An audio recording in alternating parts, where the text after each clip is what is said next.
getting some pretty decent feedback from some of my videos on love and religion and things like that. But I wanted to talk on something here today which I really feel like is pivotal to our future with the WEF. I told one of my sons once that if I could give him two things in life, one of them would be the understanding of the love of Jesus and to have that, surrendering to that. And I said, and the second thing would be to not think like a victim even when you're a victim. And I think the whole world is set up to make us feel like victims. You're going to lose at things, you're going to get misunderstood, misrepresented. Welcome to life. Your pain, somebody's always been through worse, but even, it doesn't matter, whatever you've gone through, you feel it. It matters to you. It might not matter so much to anybody else, but so many people are wandering around carrying that pain like it's unique, and it's actually self-righteous to think that you're a victim. My pain is worse than somebody else's. Nobody knows the troubles I've seen. No. We don't. It's unique to you, and no one's taking lessening that. I'm sure it hurts and it's painful and it's terrible and you should never have it happen and it's disgusting. But you know what? Stop thinking like a victim. Stop living in a victim. Government is there to make us feel like a victim. The WEF is there to make us feel like a victim. Indigenous rights are there to make us feel like a victim. Here in Australia, they give so much to the Aboriginals. I have a close friend who's an Aboriginal, and he's come out of victim thinking, and he's actually being very successful in his community. Why? Because he says he can see the power of it. As long as these white men treat us like a victim and we allow them to treat us like a victim and keep apologizing and keep giving us money and he says, we're coming underneath that spirit. And so he rose up and said, I don't need your money. I don't need what you have to offer. Yes, thank you. I appreciate that. But you know what? What's happened to me? He was raped as a child. He was abused. He was misused.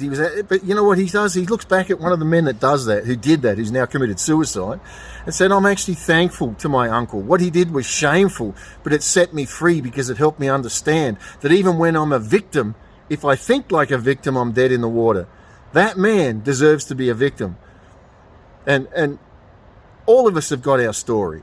But the longer you give in to being a victim, you are dead in the water. You are dead in life. But when you can stop and surrender that, and to me, I surrendered that to Jesus. I surrendered that to the divine, the love of God in me. And as I surrendered to that, what happened?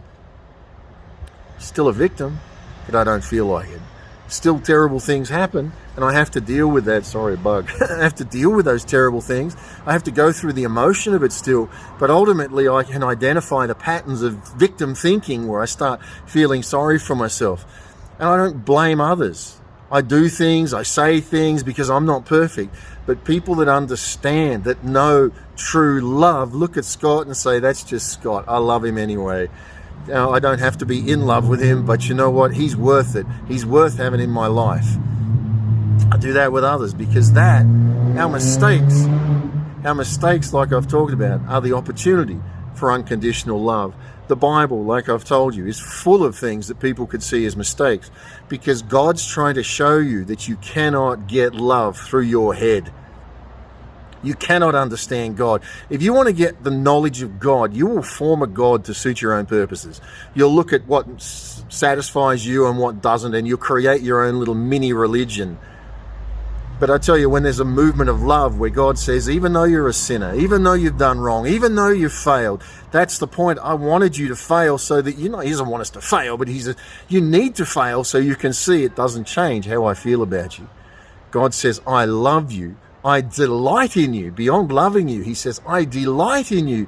And even when you're doing wrong, I love you. He said, there's no right and wrong in love. There's just love. In religion, there's right and wrong. In most people's love relationships, there's right and wrong. He did what I like. He did what I didn't like. I don't think I could be near him. He's strange. He's odd. He's this. He's that. You know what you're showing? You're showing a religious love. You're showing that you don't understand what love is, because in true love, you look and you go, you know what? That guy's a knucklehead, but man, he's worth it.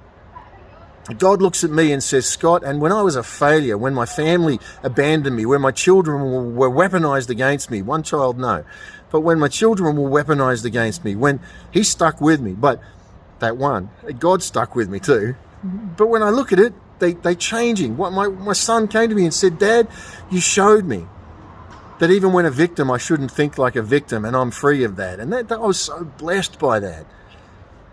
But when I hit the bottom and I thought there was no hope, love held me. And I remember looking and going, why? They've told me I'm useless. They've told me they have no use for me. I had them say to me, if you do what we say, we'll love you.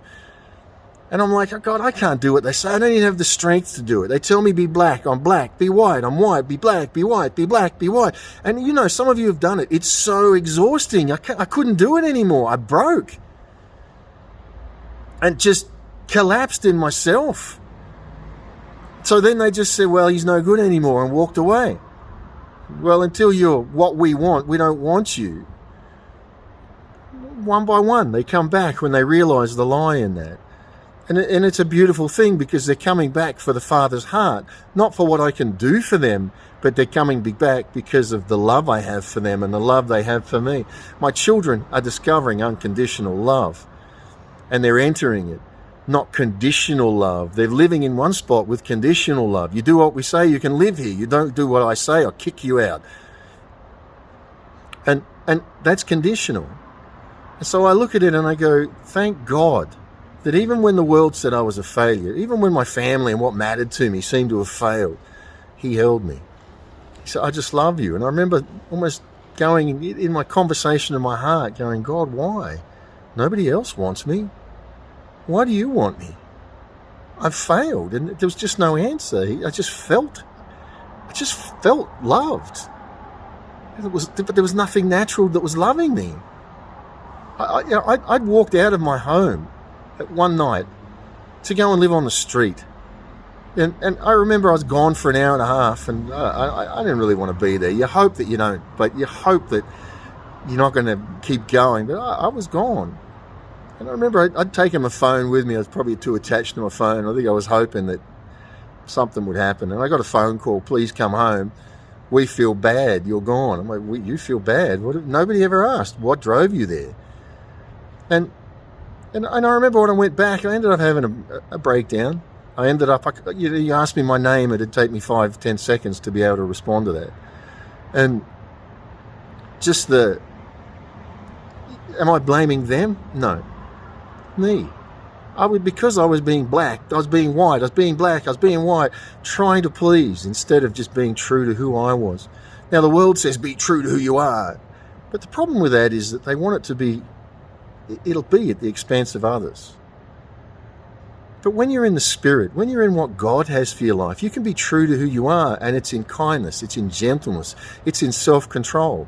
I've been with people that have friends with ladies, and I could have done things, and I've never have, because I look at them and say, I love you.